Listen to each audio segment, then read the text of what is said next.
उपकरण। नमस्कार, उत्तराखंड की खबरें लेकर मैं हूं आपके साथ संदीप निरंजन सरकार। खबरों का रुख कर लेते हैं। सीएम पुष्कर सिंह धामी टिहरी पहुंचे, जहां एक्रो फेस्टिवल और नेशनल एएसआई चैंपियनशिप के समापन समारोह में मुख्य अतिथि के रूप में उन्होंने शिरकत की और विभिन्न विकास योजनाओं का लोकार्पण और शिलान्यास किया है। द टिहरी लेक फेस्टिवल 2026 के पोस्टर का अनावरण किया। टिहरी लेक फेस्टिवल की वेबसाइट और फोटो प्रतियोगिता का शुभारंभ भी किया गया है। कार्यक्रम में कैबिनेट मंत्री सुबोध उनियाल, पर्यटन सचिव धीराज करबरियाल भी उपस्थित रहे। आइए अब आपको सीधा लिए चलते हैं कोटी कॉलोनी टिहरी, जहां सीएम धामी और कैबिनेट मंत्री सुबोध उनियाल कार्यक्रम को संबोधित कर रहे हैं। एक्रो फेस्टिवल्स हो चाहे वाटर स्पोर्ट्स हो, आज टिहरी जनपद अंतर्राष्ट्रीय नक्शे पर उभर रहा है और इसके लिए जो यहां पर वाटर स्पोर्ट्स की शुरुआत हुई, पैराग्लाइडर्स यहां पर आए, आज एक्रोबैट्स भी यहां पर आप देख रहे हैं।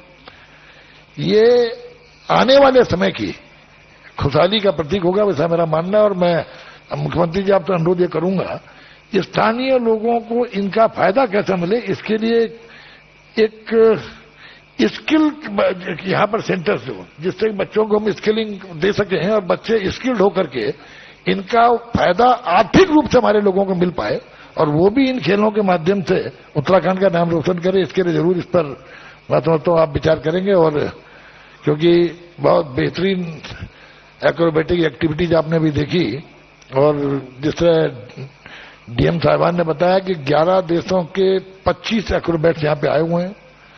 वो निश्चित रूप से वो आज इस टूर्नामेंट में पार्टिसिपेंट्स थे, लेकिन अब वो हमारे एम्बेसडर के रूप में जो संभावनाएं इस इलाके में है, उन संभावनाओं को पूरी दुनिया में ले जाने के लिए एक राजदूत के रूप में काम करेंगे।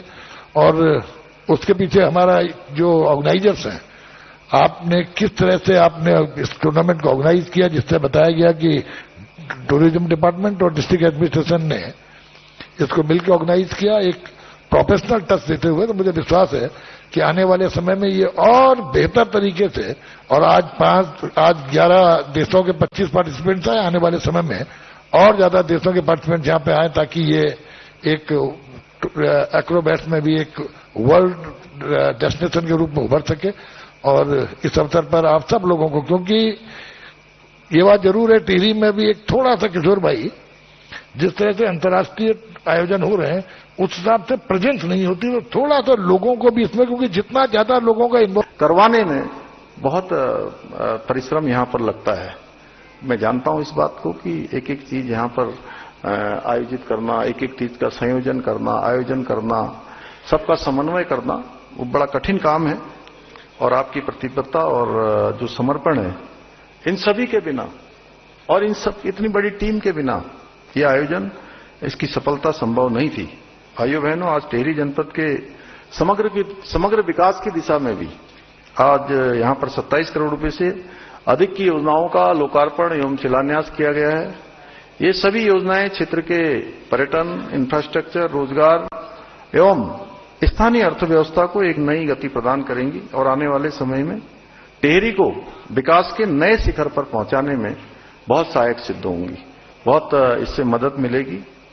भाइयों बहनों, देवभूमि उत्तराखंड अपने अद्वितीय प्राकृतिक सौंदर्य और विशिष्ट भौगोलिक परिस्थितियों और अनुकूल जलवायु के कारण साहसिक खेलों के लिए बहुत उपयुक्त स्थान है, उपयुक्त राज्य है। यही कारण है कि आज उत्तराखंड देश ही नहीं बल्कि विश्व भर के एडवेंचर स्पोर्ट्स प्रेमियों के एक प्रमुख केंद्र के रूप में उभर रहा है। अभी देहरादून में आइस स्केटिंग की अंतर्राष्ट्रीय प्रतियोगिता भी संपन्न हुई थी पिछले दिनों। बहुत सालों से हमारे यहाँ आइस रिंग बनी हुई थी, लेकिन उसमें कोई प्रतियोगिता ही नहीं होती थी। हम लोगों ने प्रारंभ किया है। हर वो काम जो हो सकता है वो हमारे राज्य के अंदर होना चाहिए। मुझे पूरा विश्वास है कि ये आयोजन टिहरी को साहसिक खेलों और एडवेंचर टूरिज्म के क्षेत्र में वैश्विक पहचान दिलाने में सफल रहेगा। भाइयों बहनों, आदरणीय प्रधानमंत्री श्री नरेंद्र मोदी जी का हमारे राज्य से जो भावनात्मक लगाव है वो जग जाहिर है। कोई ऐसा अवसर नहीं होता है, चाहे वो देश के अंदर हो या दुनिया के अंदर हो, कहीं भी अपने प्रमुख किसी कार्यक्रम में हो तो हमारे राज्य का स्मरण अवश्य करते हैं, क्योंकि उनके हृदय में उत्तराखंड बसता है। उनको अत्यधिक प्रेम है, स्नेह यहां से रखते हैं।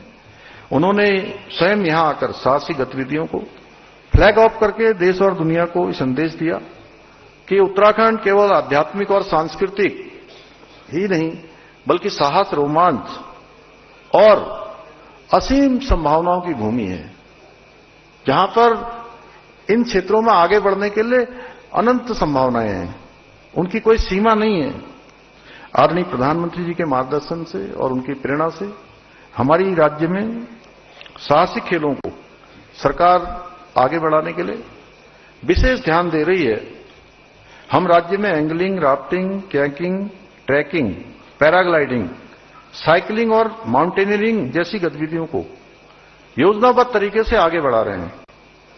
हमने अभी आदि कैलाश में राज्य की पहली हाई एल्टीट्यूड मैराथन आयोजित की थी, और आप सब लोगों ने अगर 30 नवंबर 2025 का माननीय प्रधानमंत्री जी का मन की बात का कार्यक्रम सुना होगा तो आपको ध्यान होगा तो कि उन्होंने हमारे यहां का हमारी जो शीतकालीन यात्रा है उस शीतकालीन यात्रा को विस्तृत रूप से देश और दुनिया के समक्ष रखा। वहीं हाई एल्टीट्यूड जो लगभग 17,000 फुट की ऊंचाई पर आदि कैलाश क्षेत्र में, इतने बर्फीले क्षेत्र में प्रातःकाल कितने बजे आयोजित हुई थी? सवेरे 5 बजे, सुबह 5 बजे, और देश दुनिया के लोगों ने उसमें भाग लिया था। उसका भी उन्होंने बहुत विस्तार से अपनी मन की बात के कार्यक्रम में उल्लेख किया। तो वहीं सचिवालय में सीएम पुष्कर सिंह धामी की बैठक की खबर आप तक पहुंचा रहे हैं, जहां पर सचिवालय में सीएम पुष्कर सिंह धामी की बैठक हुई है। सिंचाई परियोजनाओं के अंतर्गत रिवर प्रोटेक्शन कार्य की समीक्षा, संबंधित अधिकारियों को दिए निर्देश। बाढ़ की आशंकाओं को देखते हुए सभी कार्यों को समय से पूरा करें, कहना है सीएम का। वनाग्नि की रोकथाम के लिए अभी से हो तैयारी, मानव संसाधन के साथ आवश्यक उपकरण रखा जाए, यह भी कहना है सीएम का। वन संरक्षण के क्षेत्र में सराहनीय कार्य करने वालों को प्रोत्साहित करें।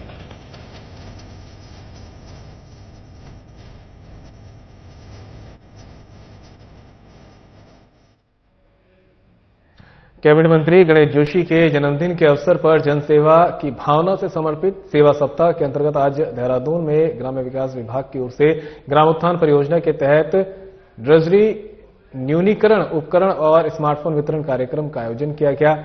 कार्यक्रम में मुख्य अतिथि के रूप में ग्राम्य विकास मंत्री गणेश जोशी ने प्रतिभाग किया। इस अवसर पर ग्राम्य विकास मंत्री गणेश जोशी ने 8 सीएलएफ और 45 ग्राम संगठनों से जुड़ी महिलाओं को 1575 श्रम न्यूनीकरण उपकरण वितरित किए। साथ ही देहरादून की 26 और हरिद्वार की 16 पशु सखियों को स्मार्टफोन प्रदान किए। कार्यक्रम के दौरान स्वयं सहायता समूह की महिलाओं ने ग्राम्य विकास मंत्री गणेश जोशी का केक काटकर जन्मदिन मनाकर उन्हें शुभकामनाएं दी।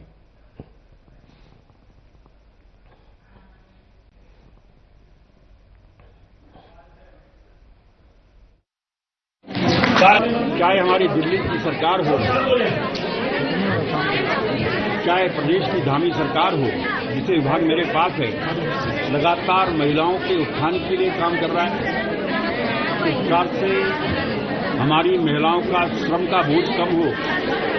आज हमने श्रम न्यूट्रिशन किट व स्मार्टफोन यहां पर वितरित किए हैं, जिससे उनका श्रम कम लगेगा, टाइम की बचत होगी।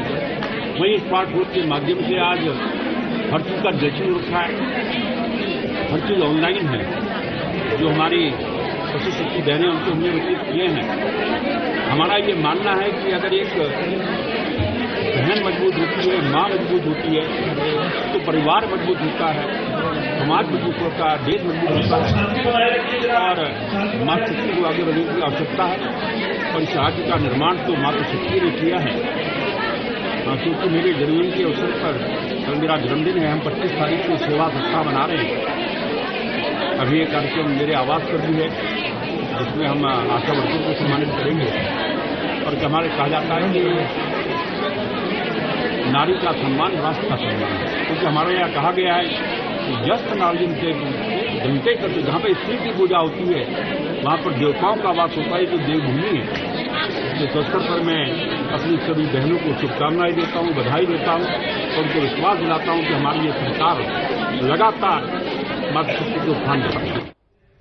तो वहीं अपर मुख्य निर्वाचन अधिकारी डॉक्टर विजय कुमार जोगदंडे ने की प्रेस वार्ता। बीएलओ आउटरीच अभियान के पहले चरण में प्रदेश के 75% मतदाताओं की मैपिंग हुई पूरी। 1 फरवरी से बीएलओ आउटरीच अभियान के दूसरे चरण की होगी शुरुआत। 15 फरवरी तक संपन्न होगा आउटरीच अभियान का दूसरा चरण। 2003 की मतदाता सूची से की जाएगी वर्तमान मतदाता सूची की मैपिंग। आसानी से सर्च कर सकते हैं 2003 की मतदाता सूची में नाम। राष्ट्रीय राजनीतिक दलों से बीएल नियुक्त करने की अपील। प्रदेश के 12,070 बीएलए की नियुक्ति की गई।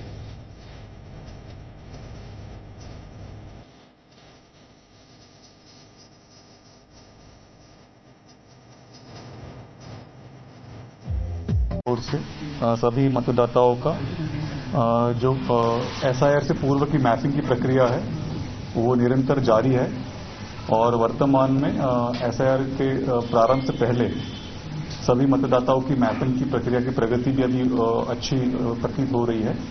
पूरे राज्य में 75% तक मैपिंग का कार्य पूर्ण हो चुका है आज की प्रगति के अनुसार और इसमें और बेहतर होने की भी संभावना है।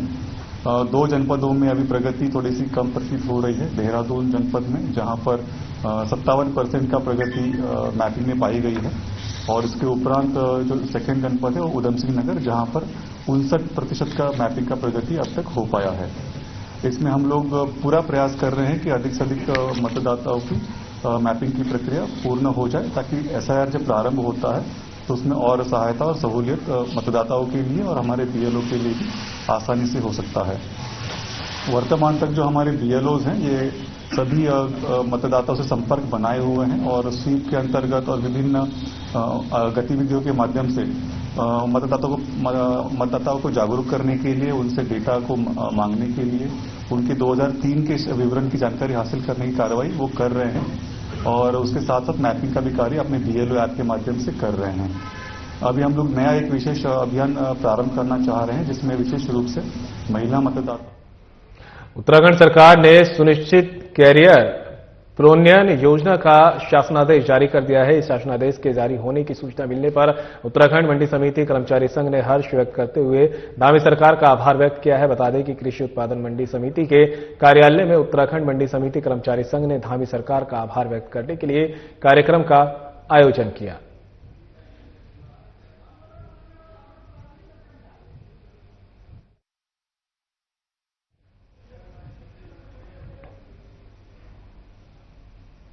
महानगर कांग्रेस कमेटी के कार्यकर्ताओं ने राष्ट्रपिता महात्मा गांधी की 78वीं पुण्यतिथि पर अपने श्रद्धासुमन अर्पित किए। महानगर कांग्रेस कमेटी की अध्यक्ष अलकापाल के नेतृत्व में बड़ी संख्या में कांग्रेस के कार्यकर्ताओं ने मुंशीराम चौराहा स्थित प्रांगण में बापू की प्रतिमा पर पुष्प अर्पित कर शांतिपूर्ण तरीके से बीजेपी सरकार के खिलाफ विशाल धरना दिया। महानगर अध्यक्ष अलकापाल ने बीजेपी सरकार पर आरोप लगाया कि जिस ग्रामीण समाज के उत्थान की कल्पना महात्मा गांधी ने की थी, आज बीजेपी सरकार मनरेगा से गांधी का नाम मिटाने की साजिश रच रही है।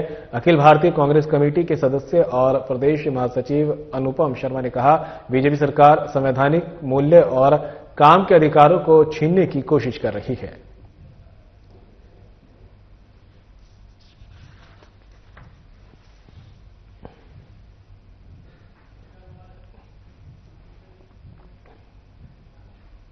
नैनीताल में शहीद स्मृति दिवस के अवसर पर देश की आजादी के लिए अपने प्राणों की आहुति देने वाले महान स्वतंत्रता संग्राम सेनानियों और अमर शहीदों को याद किया गया।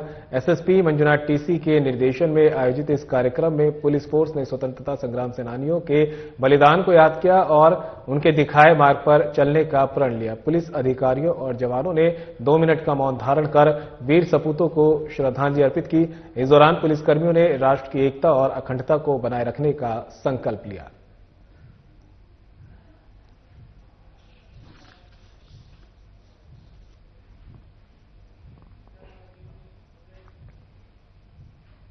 उत्तराखंड की राजनीति में अपने कड़े तेवरों के लिए पहचाने जाने वाले गदरपुर से बीजेपी विधायक अरविंद पांडे एक बार फिर चर्चा में है।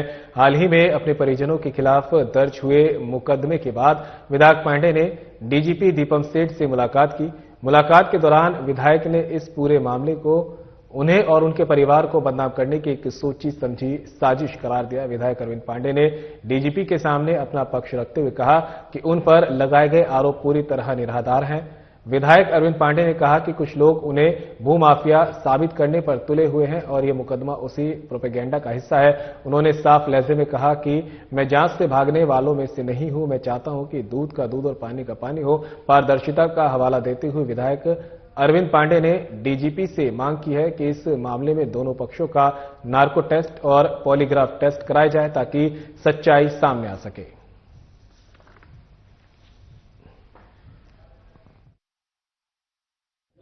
अरे किधर गया? 20 जनवरी को बाजपुर के थाने में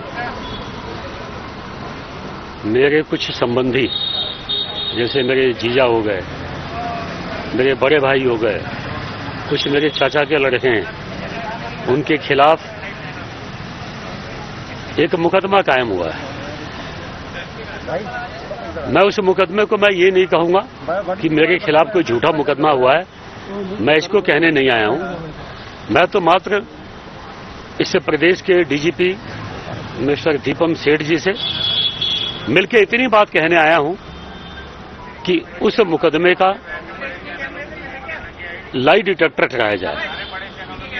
जिन पे मुकदमा लगा है इन पे भी और जिन्होंने मुकदमा करवाया है उनका भी, दोनों पक्षों का लाई डिटेक्टर हो, पॉलीग्राफ टेस्ट हो, माइंड मैपिंग हो, नारकोटिक टेस्ट हो, जो जो टेक्निकल आजकल हो सकता है, दोनों पक्षों की जांच कराई जाए और उसमें मेरा परिवार के लोग सुई की नोक इतने भी कहीं दोषी हैं तो इनके खिलाफ पुलिस की कार्रवाई होनी चाहिए।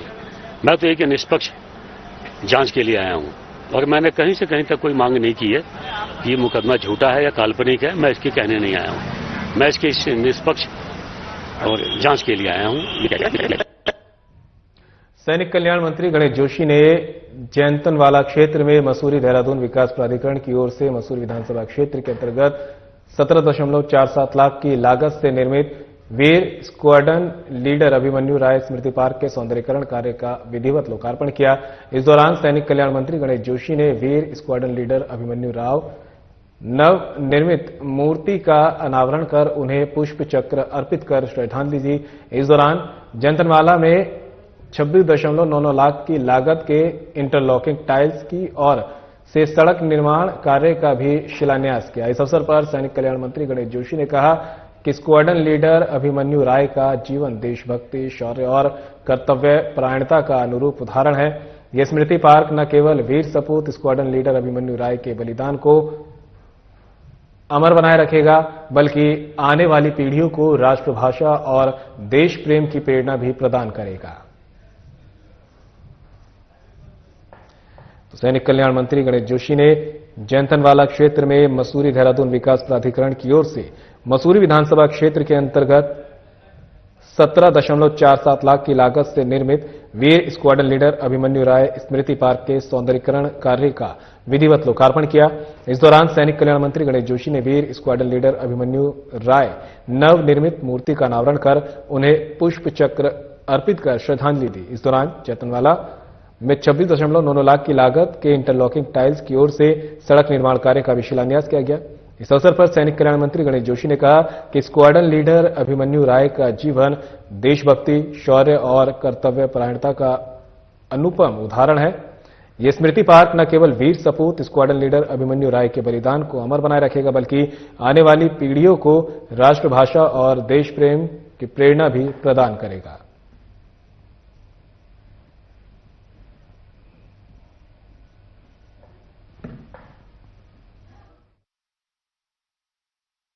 वीर अभिमन्यु अमर रहे, अमर रहे, अमर रहे। आज जैंतनवाला में वीर अभिमन्यु राय स्मृति पार्क के लोकार्पण करता हूं, प्रणाम करता हूं जिसने ऐसे पुत्र को जन्म दिया।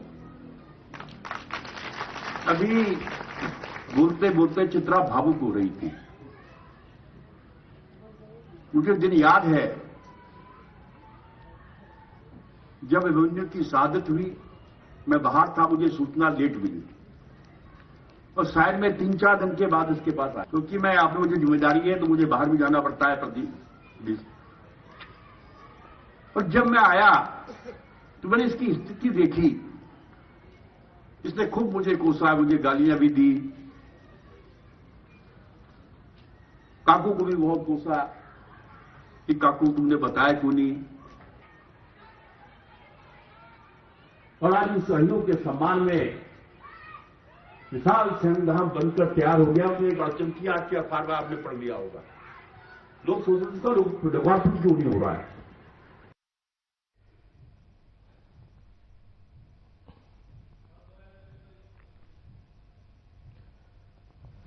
तो खबर आप तक पहुंचा रहे जहां पर सैनिक कल्याण मंत्री गणेश जोशी ने जैतनवाला क्षेत्र में मसूरी देहरादून विकास प्राधिकरण की ओर से मसूरी विधानसभा क्षेत्र के अंतर्गत 17.47 लाख की लागत से निर्मित वीर स्क्वाड्रन लीडर अभिमन्यु राय स्मृति पार्क के सौंदर्यीकरण का विधिवत लोकार्पण किया।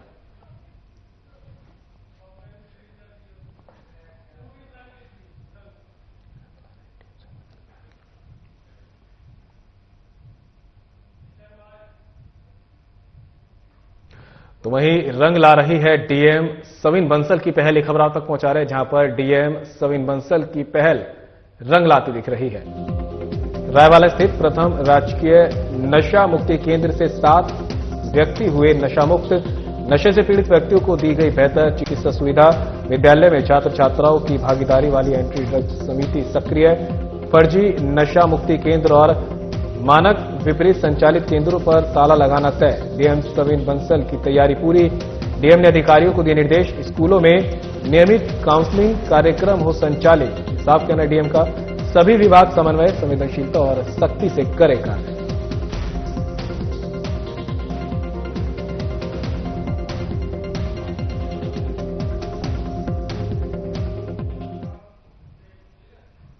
उत्तराखंड सरकार ने सुनिश्चित कैरियर प्रोन्नयन योजना का शासनादेश जारी कर दिया है। इस शासनादेश के जारी होने की सूचना मिलने पर उत्तराखंड मंडी समिति कर्मचारी संघ ने हर्ष व्यक्त करते हुए धामी सरकार का आभार व्यक्त किया है। बता दें कि कृषि उत्पादन मंडी समिति के कार्यालय में उत्तराखंड मंडी समिति कर्मचारी संघ ने धामी सरकार का आभार व्यक्त करने के लिए कार्यक्रम का आयोजन किया।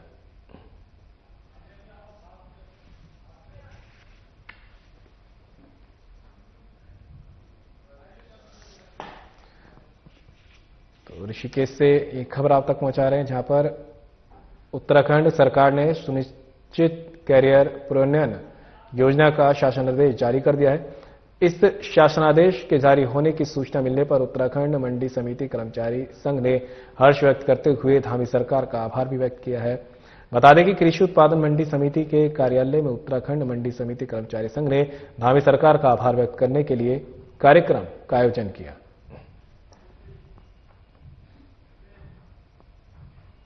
आदर्श औद्योगिक स्वायत्तता सहकारिता डोईवाला के तत्वाधान में विकासखंड सभागार में भव्य कार्यक्रम का आयोजन किया गया। कार्यक्रम में विभिन्न विभागों के स्टॉल भी लगाए गए। इस दौरान विधायक ब्रजभूषण गैरोला ने कहा कि क्षेत्र में विकास कार्य कराए जा रहे हैं। उन्होंने आदर्श संस्था की ओर से महिला स्वयं सहायता समूह के माध्यम से आयोजित मेले की सराहना भी की। प्रदर्शनी और मेले में मुख्यमंत्री पुष्कर सिंह धामी के नेतृत्व में सरकार की उपलब्धियों, महिला स्वयं सहायता समूह की ओर से निर्मित उत्पादों का विशेष प्रदर्शन, सरकार की ओर से महिलाओं के उत्थान के लिए चलाए जा रहे कार्यों, एसडीआरएफ जॉली ग्रांट की ओर से आपदा प्रबंधन की जानकारी भी दी गई। भारतीय मानक ब्यूरो की अधिकारी सरिता त्रिपाठी ने विभागीय कार्यों की जानकारी भी दी। ब्लॉक प्रमुख गौरव चौधरी ने कहा कि तीलू रौतेली पुरस्कार से सम्मानित आदर्श संस्थान समाज के हित में लगातार कार्य कर रही है।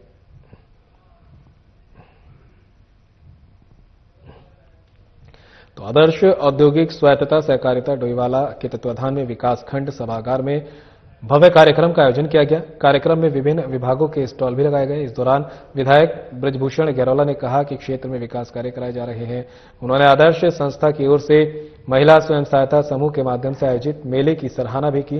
प्रदर्शनी और मेले में मुख्यमंत्री पुष्कर सिंह धामी के नेतृत्व में सरकार की उपलब्धियों, महिला स्वयं सहायता समूह की ओर से निर्मित उत्पादों का विशेष प्रदर्शन, सरकार की ओर से महिलाओं के उत्थान के लिए चलाए जा रहे कार्यों, एसडीआरएफ जॉली ग्रांट की ओर से आपदा प्रबंधन की जानकारी भी दी गई।